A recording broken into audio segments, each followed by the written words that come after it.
మీ పేరు? నా పేరు సట్ట సతీష్, మాది జగిత్యాల జిల్లా. నేను జన సైనికుడు. ఇది ఏంటిది? ఇది మన ధర్మో రక్షితి రక్షిత సనాతన ధర్మ పరిరక్షణ బోర్డులో కావాలని మన హిందూ బంధువుల టెంపుల్స్ మన ఆధీనంలో ఉండాలని దీనికోసం మన పవన్ కళ్యాణ్ గారు ఎప్పుడు ప్రతి సభలో మాట్లాడుతుంది. సనాతన ధర్మ పరిరక్షణ బోర్డు మనది, మనకు ఒకటి ఉండాలి అనే సిద్ధాంతంలో చాలాసార్లు మాట్లాడారు. సార్ మాటలకు నేను ఇన్స్పిరేషన్ అయ్యి సార్ను స్ఫూర్తిగా తీసుకొని నేను సనాతన ధర్మ పరిరక్షణ బోర్డు ఏర్పాటు కోసం సంతకాల సేకరణ భాగంగా ఈరోజు పవన్ కళ్యాణ్ గారు కొండగట్టుకు రావడం జరిగింది. కొండగట్టు అంజన్న సన్నిధిలో అంజనీపుత్రుడు మొదటి సంతకంగా పవన్ కళ్యాణ్ గారు చేయడం చాలా ఆనందంగా ఉంది. ఈ కార్యక్రమాన్ని నేను ఇలానే సంతకాల సేకరణ 1,00,000 సంతకాలు కానీ 10 లక్షల సంతకాలు కానీ 1 కోటి సంతకాలు కానీ హిందూ బంధువులచే నేను తెలుగు రాష్ట్రాలే కాకుండా ఇతర రాష్ట్రాలు కూడా తిరిగి సంతకాల సేకరణ చేసి నా వంతు సనాతన ధర్మ పరిరక్షణ బోర్డు ఏర్పాటు చేయాలని సంతకం పవన్ కళ్యాణ్ సార్, హరిశంకర్ సార్, రాముతాలూరి, తర్వాత సాగర్ అన్న, వీళ్ళందరి సంతకాలు ఇవాళ తీసుకోవడం జరిగింది. ఇందులో భాగంగా తెలుగు రాష్ట్రాలే కాకుండా అన్ని రాష్ట్రాలు తిరిగి ఈ సనాతన ధర్మ పరిరక్షణ బోర్డు సంతకాల సేకరణ ఉద్యమాన్ని నేను చేపడుతున్నా. ఈ రోజు అనిపిస్తుంది మీకు మీ కొండగట్టుకి పవన్ కళ్యాణ్ గారు రావడం, ఈయన గతంలో కూడా చాలా సార్లు వచ్చారు. అంటే ఆయన ఏ పర్యటన చేసినా కూడా వారాహి కూడా ఇక్కడ నుంచే మొదలైంది. ఏంటి పవన్ కళ్యాణ్ గారికి కొండగట్టుకి ఉన్న సంబంధం ఏంటి?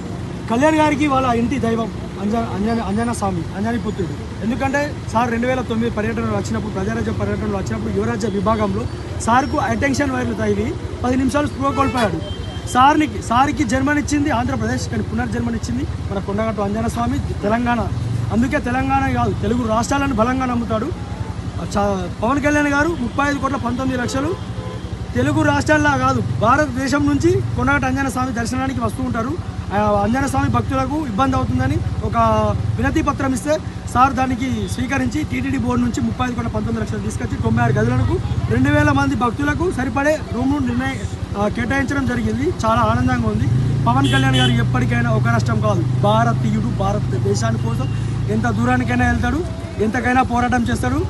నమ్మి మాట ఇస్తే మాత్రం అస్సలు కూడా తప్పడు. నేను కూడా డిసెంబర్ 3 నాడు పవన్ కళ్యాణ్ గారి కోసం పాదయాత్ర చేశాను. 2 సంవత్సరాలు చెప్పులు లేకుండా సార్ గెలవాలని నేను బద్దనైనాను. సార్ పిఠాపురం ఎమ్మెల్యేగా గెలిచిన తర్వాత మా ఉప ముఖ్యమంత్రి అయిన తర్వాత మంగళగిరి పార్టీ ఆఫీస్కి వెళ్ళి సార్తో కలిశాను. డిసెంబర్ 3, నేటికి జనవరి 3, కరెక్ట్ నెల రోజులు అవుతుంది సార్ని కలిసి. మిమ్మల్ని సపరేట్గా పిలిపించుకున్నారు పవన్ కళ్యాణ్ పార్టీ ఆఫీస్? లేదు, నేనే వెళ్ళాను. సార్ బయట ఉంటే సార్ వాళ్ళ పేరుతో పిలిపించుకున్నారు. కొండగట్టు మాది జగిత్యాల.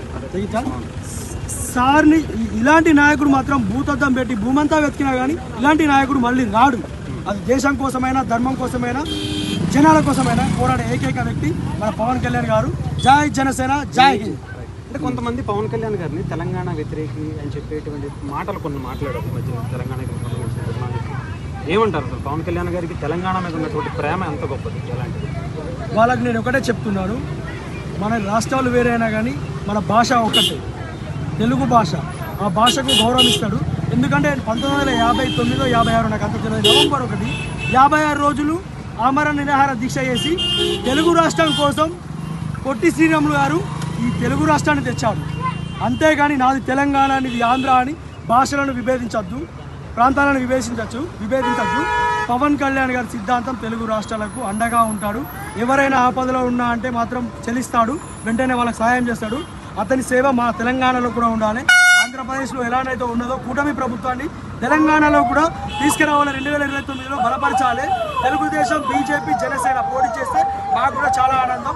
ఇక్కడి నాయకులకు ఒకటే చెప్తున్నా, కలిసి పని చేయండి. ఈ మధ్య నేను చూశాను, నీళ్ళ వివాదం కూడా వస్తుంది.